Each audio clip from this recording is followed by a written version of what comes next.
मानस की किसी भी कथा पर प्रश्नवाचक चिन्ह लगाने से पहले गूढ़ता से उसका पठन पाठन अवश्य करिए। अब कई लोगों को आज तक गलतफहमी है कि सूपनखा बिचारी, कौन बिचारी? सूपनखा। सूपनखा बिचारी को भगवान से प्रेम हो गया था और भगवान ने प्रेम का क्या बदला दिया है? नाक और कान काकिए। आपको क्या सच में लगता है कि हमारे यहाँ प्रेम का परिणाम ये दिया जाता है? आप विचार करिए, गोस्वामी जी कहीं पर भी लिख रहे हैं कि देवी जी को प्रेम हो गया भगवान से? क्या लिख रहे हैं? देखी विकल भई जुगल कुमार। ये केवल व्याकुल हो गए, इसके अंदर प्रेम नहीं है, प्रेम नहीं है। ये व्याकुल हुई, अब व्याकुल हुई, सुंदरी बनी। सुंदरी बनी तो कहाँ गई? राम जी के पास। और जा करके सबसे पहले, अरे प्रेम हो तो पहले परिचय लो, अपना परिचय दो। और प्रेमी ये थोड़ी ना कहता है जैसा सूपनखा के शब्द है, तुम सम पुरुष नमो सम नारी, यह संजोग विधि रचा विचारे। सूपनखा क्या कह रही है? आपके जैसा पुरुष नहीं, मेरे जैसी कोई नारी नहीं। आप और हम जो मिले हैं, विधाता ने बड़ा सोच समझ के हम दोनों का संजोग बिठाया है, और जब इतना सुंदर संजोग बैठ ही गया है तो आप हमसे विवाह कर ले। अब राम जी सोचे, ब्रह्मा जी हमारी आज्ञा के बिना इनसे हमारा संजोग कैसे बिठा दिया? वही कह रही ना, यह संजोग विधि रचा विचार, ये ब्रह्मा जी ने रच के विचार के बनाया ये संयोग। ठाकुर जी ने कहा, देवी हम तो नहीं कर सकते। क्यों नहीं कर सकते? हमने एक पत्नी व्रत लिया है। अरे तो एक विवाह और कर लो, 2 पत्नी व्रत ले लेना, पर हमसे विवाह। ये प्रेम नहीं है। आप कथा सुनते जाइए। ठाकुर जी ने कहा, देवी देखो अब आई हो तो निराश तो नहीं जाने देंगे, हम विवाह नहीं कर सकते, लेकिन अहाई कुमार मोर लघु भ्राता, वो जो छोटा भाई है ना, वो जो गोरा गोरा, वो मेरा ही छोटा भाई है। अच्छा, तो बोला हम तो ब्याह नहीं कर सकते, पर आप उनके सामने अपना प्रस्ताव लेके जाओ, वो आपसे विवाह जरूर करेंगे। अब किसी ने कहा तो राम जी ने असत्य भाषण किया आज मानस जी में। लक्ष्मण जी जिनका विवाह हो चुका और राम जी कह रहे वो कुंवारे हैं। अच्छा, इस सूपनखा का सत्यवादी है, ये जो बोल रही है, ये इसमें कौन सी बात सत्य है? आप एक बात बताइए। सूपनखा क्या कह रही है? ताते अब लगी रहे हूँ कुंवारी, मैं आज तक कुंवारी हूँ। क्यों कुंवारी है जानती हैं? ये करी हमारे लायक दुल्हा हमको तीनों लोक में मिलवे नहीं किया, इतना ढूंढे कोई मिलाया ही नहीं, भेटाया ही नहीं, तो इसीलिए आज तक कुंवारी बैठे। आप हमको थोड़े अच्छे लगे, पूरा ये भी नहीं अच्छे लगे, ये भी थोड़े मन माना कछू। ठाकुर जी भी इसको थोड़े अच्छे लगे, तो आप ही हमसे ब्याह कर लो। ठाकुर जी सोचे झूठी कहेंगी, इकहरी हम कुंवारी हैं। बताओ, ब्याहता हो के एकर पति मर भी गया, एक रे भाई साहब खुद इसको मारे हैं, इसके पति को, अभी विधवा हो चुकी है, और तब भी आकर हमसे कह रही है कि हम कुंवारे हैं। तो राघव जी ने भी विचार किया, जब इतना सब हो के ही कुंवारी हो सकती है, तो हमारे लक्ष्मण तो इनसे ज्यादा ही कुंवारे हैं। फिर जाके देखिए, ये पहुंची और जितना बाजा राम जी के आगे बजाया था उतना ही टेप रिकॉर्डर वहां बजाया, तुम संपुरुष नमो सम नारी, यह संजोग विधि रचा विचारी। अच्छा, राम जी की भाषा अलग है, लक्ष्मण जी की अलग। लक्ष्मण जी ने, सूपनखा आई बोली, लक्ष्मण जी ने देखा नहीं, बिना देखे लक्ष्मण जी ने कहा, सुंदरी सुन मैं उनकर दास, हे सुंदरी मैं उनका दास हूँ, और तुम्हें पता है मुझसे विवाह करोगी दासी बनोगी, उनसे विवाह करोगी तो रानी बनोगी। तुम दासी बनोगी कि रानी? अब जितना इनका प्रेम था 1 मिनट में समझ में आ गया, हम काय को दासी बनेंगे, हम रानी बनेंगे। लक्ष्मण जी ने कहा, तो गलत एड्रेस पे आई हो, वहीं जाओ, वही राजा है, हम तो दास। ये फिर चली, वहां पहुंची, राम जी से जाकर फिर कहा देखो वो दास वास हमको दासी नहीं बना, आप ही हमसे ब्याह कर लो। और राम जी ने फिर इधर भेजा, ये फिर इधर। ऐसे प्रेम से तो परमात्मा बचाए भैया। जीवन में आदमी बिना प्रेम के रह जाए, पर ऐसा प्रेम ही ना मिले कभी जीवन में किसी को, जो छीन में इधर, यहाँ से वहाँ, वहाँ से वहाँ। राम जी उधर भेजे, लक्ष्मण जी उधर भेजे।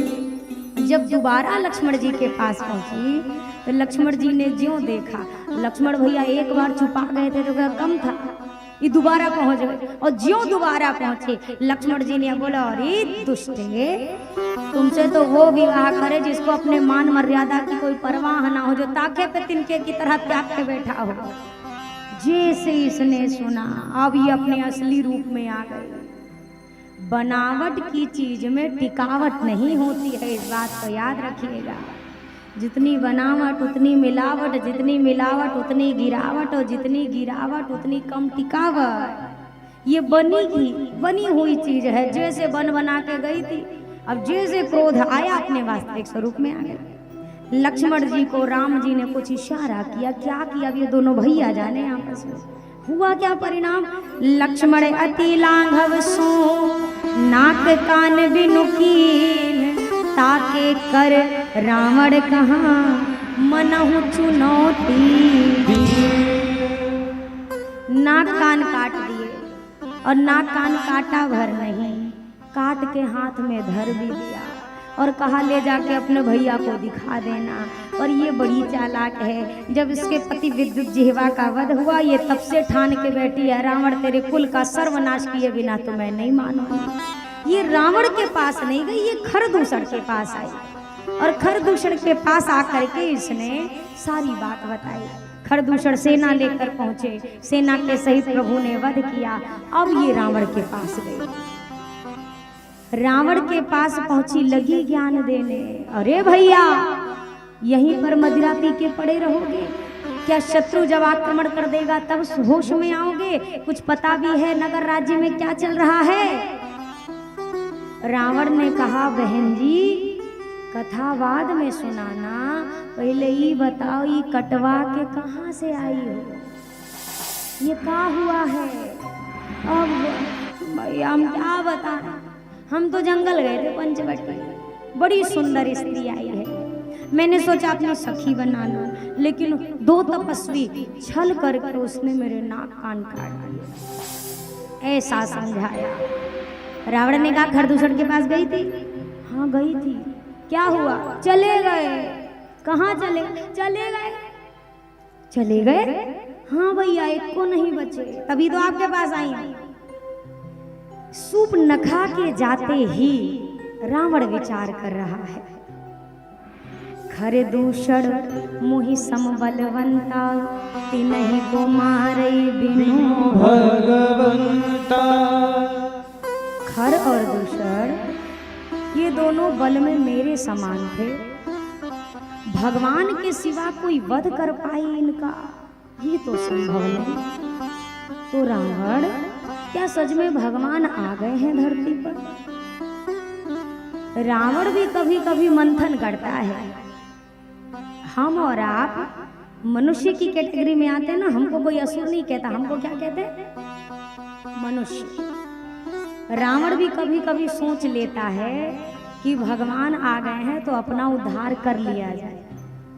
हम हैं तो मनुष्य, और हमारे जन्म बीत जाते हैं, हम कभी होश में नहीं आते कि अपना उद्धार हम कर ले। रावण को भी पता है भगवान के भजन के बिना उद्धार होने वाला, पर भजन तामसी शरीर से बनेगा नहीं तो बैर कर लेते हैं। पर अपने पास तो इतने पाप भगवान की कृपा से नहीं है ना कि भजन न बन पाए। भजन बन पाता है कि नहीं बन पाता? एक बात आप सोचिएगा, तो आदमी सोचता है सुख सुविधा मिले तो भजन होगा हमसे, यही विचार करते हैं ना। धन आ जाए तो क्या होगा? भजन होगा। अभी गरीबी है ना, तो गरीबी में भजन नहीं हो पाता। आप अब जरा अपने जीवन पर विचार करें। आज से अगर 10 साल 20 साल पहले की बात कहें तो घरों में लाइट भी ढंग से नहीं हुआ करती थी, है ना। सबके घर घर लाइट है, जरूरी नहीं। आदमी दिया जलाता था, गर्मी में एक हाथ से आदमी वो हाथ वाला पंखा आता है ना, वो डोलाता था, एक हाथ से पंखा डोलाए पर एक हाथ से राम राम जपता था कि नहीं जपता था? ठीक है। जब पंखा नहीं था तो हाथ वाला बेना डोला के आदमी 108 माला कर लेता था 108 बार राम राम। भगवान ने कृपा करी, अब आपकी खोपड़ी के ऊपर सीलिंग फैन टंग गया। पंखा टंगा ना? टंगा कि नहीं टंगा? टंगा ना। हाथ ये वाला भी खाली हो गया खाली। अब एक ही हाथ व्यस्त है। जब एक हाथ में पंखा था और एक हाथ में माला थी तो 108 बार भगवान का नाम ले लेते थे। अब ऊपर पंखा टंग गया, हाथ खाली हो गया, अब 51 बार भी राम नाम नहीं लिया जा रहा। उसको किनारे करो। वो तो चलो उसका भी बटन जाके दबाना है, स्विच तक जाओगे तब दबाओगे। ठाकुर जी ने कहा चलो और सरल रास्ता, तोरे बेड पे तो हार रिमोट दे देते हैं एसी का। अब अपने बेड पे बैठिए, वहीं से टीपिए, वहीं से बढ़ाइए और वहीं से बंद करिए। अच्छा, जब बिना लाइट के 108 हो रही थी तो सीलिंग फैन आने के बाद कम से कम 211 होनी चाहिए थी कि नहीं? और जब सीलिंग फैन पे 211 होनी चाहिए थी तो एसी लगने के बाद तो कम से कम 1100 नाम जपना चाहिए था कि नहीं? अब आप विचार करो, आदमी के सुख सुविधा दे दो भगवान, तब भजन करेंगे। ठाकुर जी कहते हैं देख रहे हैं तुम कितना भजन कर रहे हो। पैदल जब 2-2 गांव नाप देते थे तब तो हमारा नाम ले भी लेते थे। जब से फटफटिया मिली तब से तुम वो भी भुला चुके हो। जब से तुम्हारे हाथ में हमने कार की चाबी दी भैया, तब से तो तुम भूले भी हमको नहीं याद करते हो। तुम हमें तब याद करते हो जब तुम्हें कोई नया मॉडल चाहिए होता है। हम जरा विचार करें इन परिस्थितियों पर कि हम कौन से दिशा में जा रहे हैं।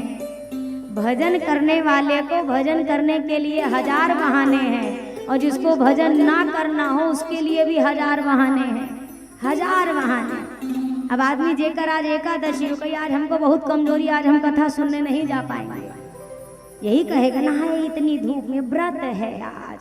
जबकि व्रत में तो और ज्यादा कथा पूजा में लगना चाहिए। तो आज तो छुट्टी मार ली, आज एकादशी मनाएंगे घर पे। भगवान से जितनी दूरी बनाएंगे उसमें घाटा किसी और का नहीं है, उसमें सिर्फ अपनी हानि है, सिर्फ अपना घाटा है मेरे भैया। इसके ऊपर पहुंचा रावण। मारीच से कहा मामा मारीच के चरणों में भांजे रावण का प्रणाम स्वीकार हो। आज भांचा आया है मामा जी से मिलने। जैसे मारीच ने इतने बड़े संबोधन सुने, मारीच तो पहले ही सकपका गए। मारीच ने कहा ये दुष्टवा हमको मामा जी कह रहा है, कर मतलब आज हमार दिन कोई खास अच्छा होने वाला। नमनि नीच करे अति दुखदाई, जिमि अंकुश धनु रग बिलाई। गोस्वामी जी कहते हैं दुष्ट स्वभाव के व्यक्ति का आपके चरणों में झुकना आपके लिए फायदेमंद, अरे बोलिए नहीं है। एक चोर जब ऐसे नतमस्तक होकर प्रणाम करे ना तो खुश मत होइएगा, वो आपके पॉकेट की साइज नाप रहा है और जब मौका मिली तब वे साफ कर दे।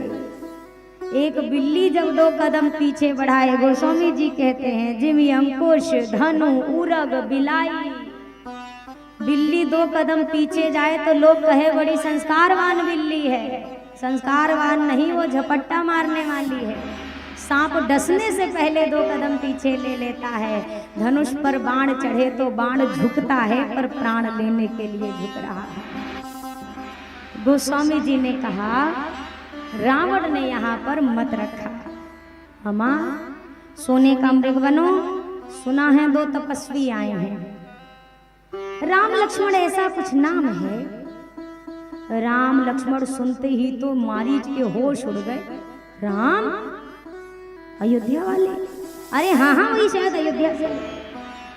अरे मूर्ख, उन राम जी ने बिना फरका बाढ़ मारा था तो हम यहाँ समुंदर के इस पार आके पड़े हैं, तुम उनसे बैर ठान रहे हो। रावण ने कहा मामा जी आज आपका भांजा प्रवचन सुनने के मूड में बिल्कुल नहीं है, प्रेम से कह रहे हैं मान लोगे तो फायदे में रहोगे और नहीं मानोगे तो दूसरी भाषा भी हमको आती है। मारीच ने विचार किया, शस्त्री मर्मी प्रभु सठ धनी वैद्य बंदी कवि भानस गुणी। गोस्वामी जी कहते हैं 9 लोगों से बैर मत ठानो भैया। कौन से 9 लोग? शस्त्री।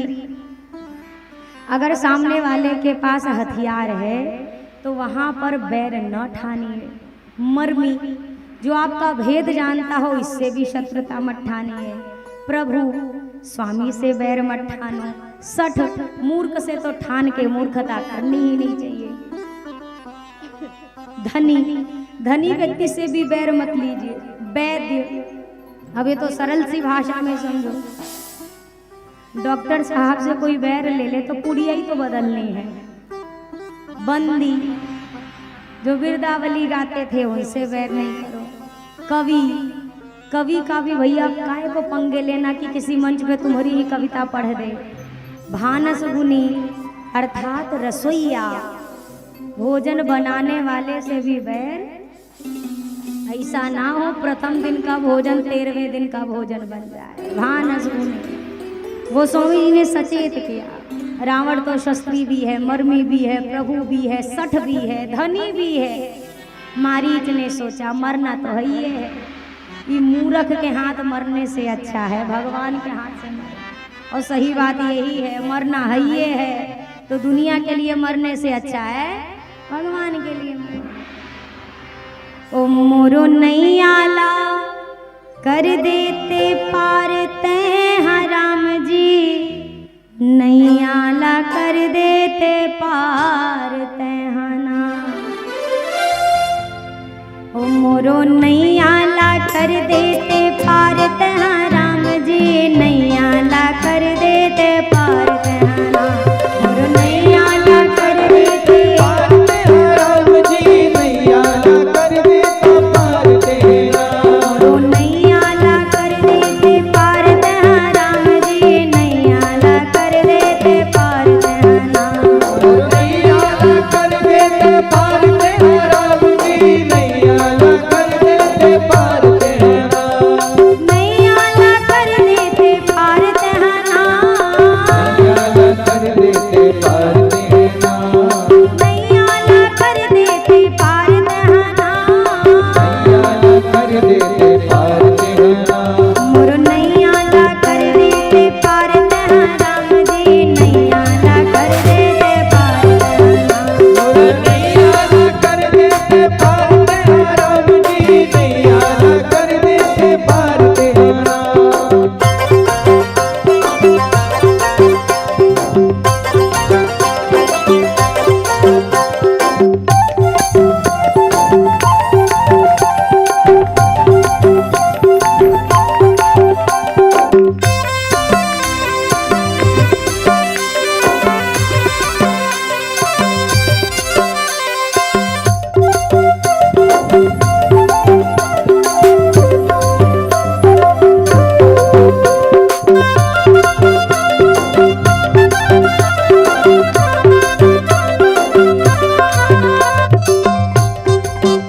अरे शबरी लता रे सुदामा लता रे, शबरी लता रे सुदामा लता रे, शबरी लता रे सुदामा लता रे, शबरी लता रे सुदामा लता रे।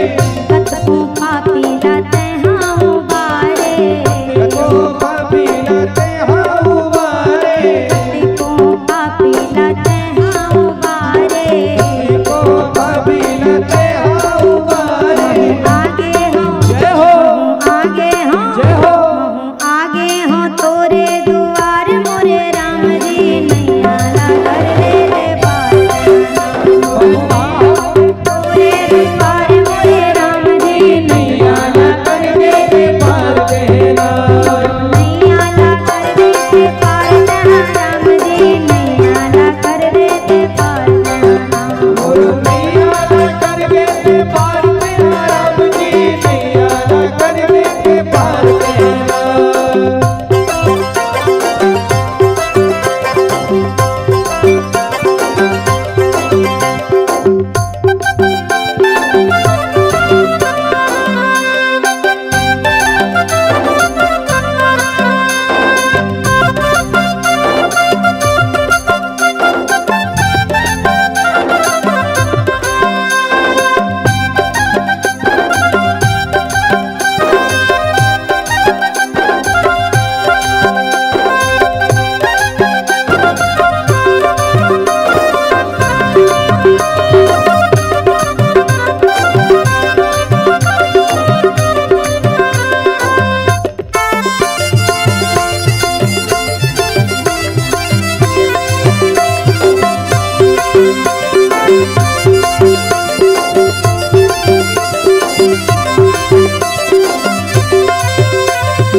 सुन लेते हैं, अब सुन लेते हैं, अब सुन लेते हैं मोरो पुकार मोरे राम जी नैया ला कर देते पार।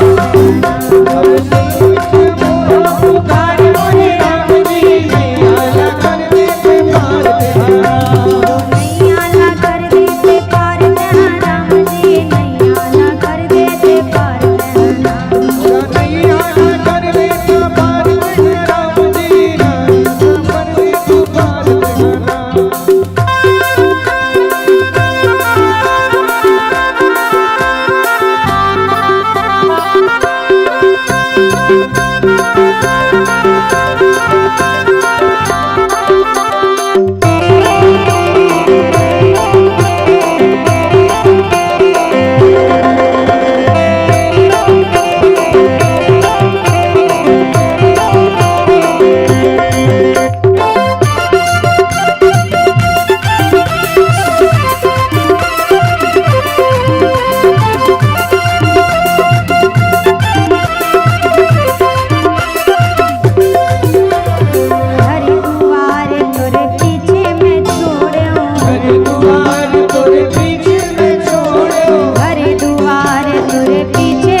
दिन में तो नहीं हुए, हाथी निकल गई पूंछ भर में, भगवान जाने हो जाएंगे।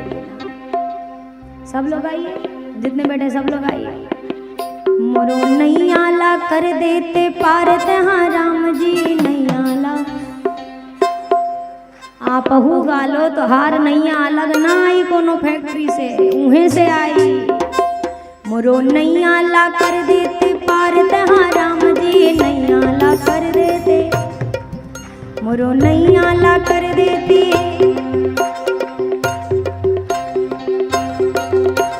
नैया ला कर देते पार तहाँ, नैया ला हमको अभी भी टुकुर टुकुर निहार रहे हैं, तो हार नैया के पार लगाइए। अब भगवान ही लगाएंगे, उन्हीं से कहिए नैया ला कर देते पार दहना, मोरो नैया ला कर देते पार दहना, राम जी नैया ला, मोरो नैया ला।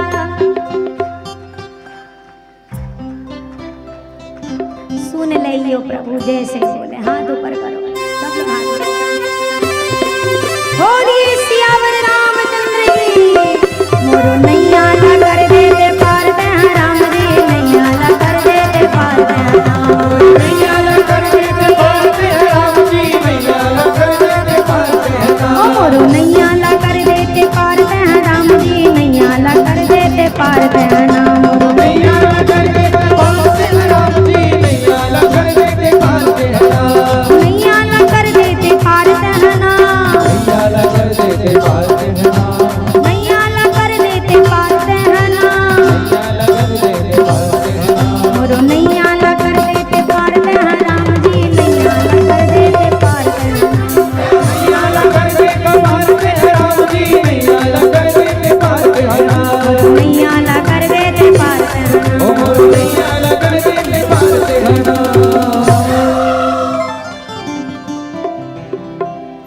घर दुआर तोरे पीछे मैं छोड़्यो, तोरे संग माया के नाता ला जोड़्यो, अपन माया से मोला उबार लेते, राम जी नैया ला कर देते पार। प्रार्थना करते रहिए,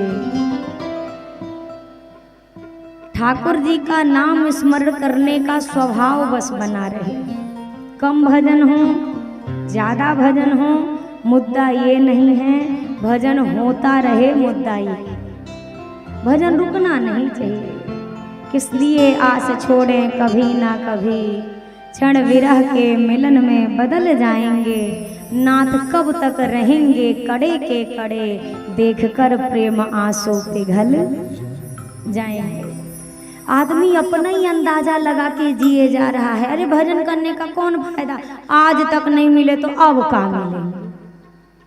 अभी हम शबरी जी की कथा गाएंगे। शबरी जी को भगवान किस दिन मिले हैं? अब बोलिए, इतनी बार शबरी जी की कथा सुनी, कब मिले हैं? शबरी जी को जिस दिन शबरी जी को राम जी मिले ना, वो शबरी जी के जीवन का अंतिम दिन था। आखिरी दिन में ये राम जी मिले, दर्शन भया, शबरी मैया विदा लेके चली गई। आखिरी दिन जीवन के, और इंतजार कब से कर रही है? अपनी युवानी से। पूरी युवानी निकल गई, पूरा बुढ़ापा निकल गया, शबरी जी को राम जी नहीं मिले, आखिरी में मिले। और हम यहाँ साल भर भी अगर किसी एक नियम से अपने धर्म का पालन कर लें, अब हमको चाहिए भगवान हमरे दरवाजे पे चौकीदार बन के हमको मिले, और ना मिले तो छोड़ो, का फायदा ऐसे भजन का। इस अंदाजे से काम चलने वाला ये अंदाजा बहुत घातक है हमारे आपके लिए। हम आपको एक अंदाजे की कथा सुनाएं। एक वृद्ध थे, बड़ा ऊंचा सुनते थे। ऊंचा सुनने का मतलब समझ रहे? बहुत तेज बोल होता। अब वो ऊंचा सुनते थे, तो उनके साथ हमेशा एक युवक रहता था। जब कोई बोले तो वो युवक जोर से उनके कान में बोल के उनको समझाता था कि क्या बोल रहे हैं। एक बार उन वृद्ध के एक मित्र की तबीयत खराब हो गई, तो इन्होंने कहा बाबूजी ने, जाएं हम अपने मित्र से भेंट कराएं, तबीयत बहुत गड़बड़ थी। तो घर वालों ने कहा बाबूजी आज वो बच्चा तो आया नहीं जो आपके साथ हमेशा रहता, कौन आपको बताएगा, कोई कुछ बोलेगा तो। इन्होंने कहा अरे बेटा, बीमार आदमी से मिलने जा रहे हैं, अरे होगा भी तो क्या चर्चा होगी, हाल चाल के सिवा कोई काई पूछेगा, काई बता दे, उतना तो हम अंदाजा लगा लेंगे। ये चले गए। अब मित्र बेचारे खाट पे पड़े, ये पहुंचे, कहे और मित्र कैसे हो? अभी बेचारा बहुत अपने शरीर से परेशान था, तो दुख के मारे बोला मर रहे हैं। क्या बोला? मर रहे हैं। अब इनने अंदाजा लगाया, हमने पूछा कैसे हो, तो सामने वाला यही कहेगा ठीक है अभी तो आराम है। तो वो का बोला मर रहे हैं, तो इनको सुनाई तो पड़ा नहीं, तो इन्होंने अंदाजे में बोला भगवान की बड़ी कृपा है, बहुत कृपा है ठाकुर जी की। अब वो जो बेचारा बिस्तर पे पड़ा होकर तो खोपड़ी खराब हो गई। हम कह रहे हैं मर रहे हैं, ये कह रहे भगवान की कृपा है। उसके बाद उन्होंने अगला सवाल पूछा, और कौन से डॉक्टर से इलाज करा रहे हो? अभी बीमार आदमी की खोपड़ी तो पहले से खराब थी। बोला यमराज से। तब इनको लगा वो जो चौराहे के डॉक्टर हैं वही बढ़िया डॉक्टर है, उन्हीं का नाम बता रहा।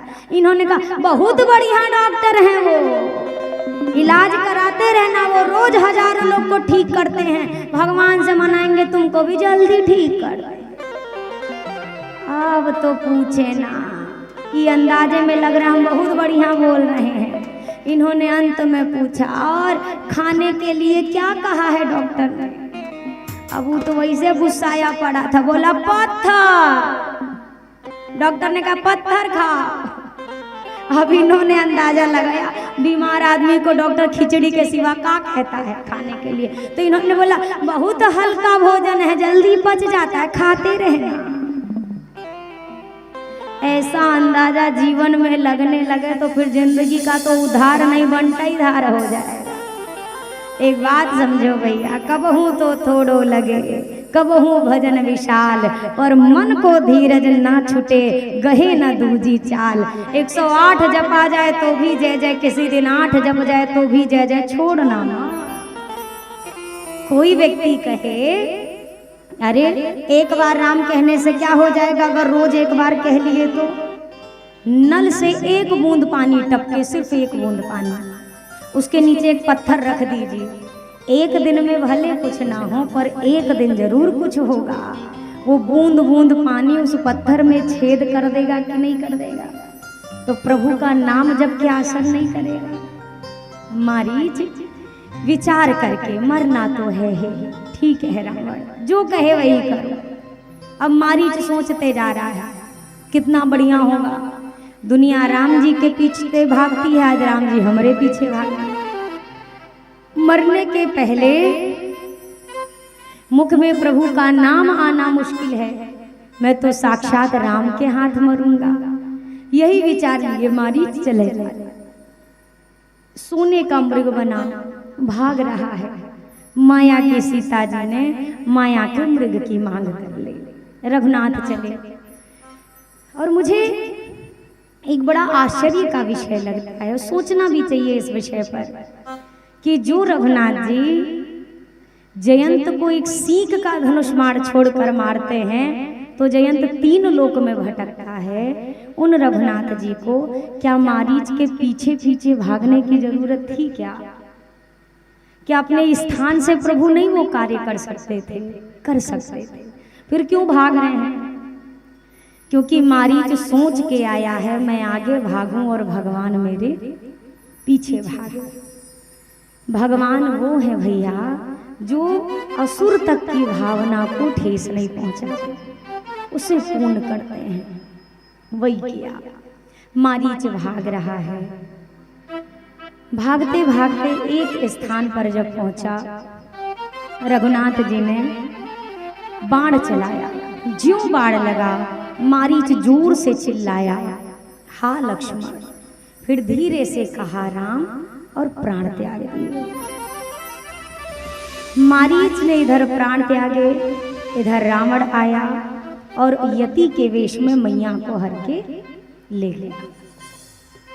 जटायु जी महाराज रक्षण के लिए सन्मुख है और धन्य जटायु जी। यहाँ आदमी मनुष्य की देह पाकर के कहता है धर्म के लिए जान थोड़ी ना दे देंगे, और वहाँ भारत के पक्षी भी कहते हैं कि धर्म के लिए मर जाए तो मर जाए पर धर्म नहीं छूटना चाहिए। प्राण दे दिए जटायु जी ने। राम जी आए हैं। जो सुख दशरथ जी को प्राप्त नहीं हुआ वो सुख और वो सम्मान मेरे प्रभु ने जटायु जी को प्राप्त कराया है। न रोए वन गमन में श्री पिता की वेदनाओं पर उठाकर गीध को निज गोद में आंसू बहाते हैं। यही सब ग्रंथ कहते हैं, यही सब वेद गाते हैं, न जाने कौन से गुण पे दयानिधि रीझ जाते हैं। जटायु जी की अंत्येष्टि करके रघुनाथ जी आगे बढ़े।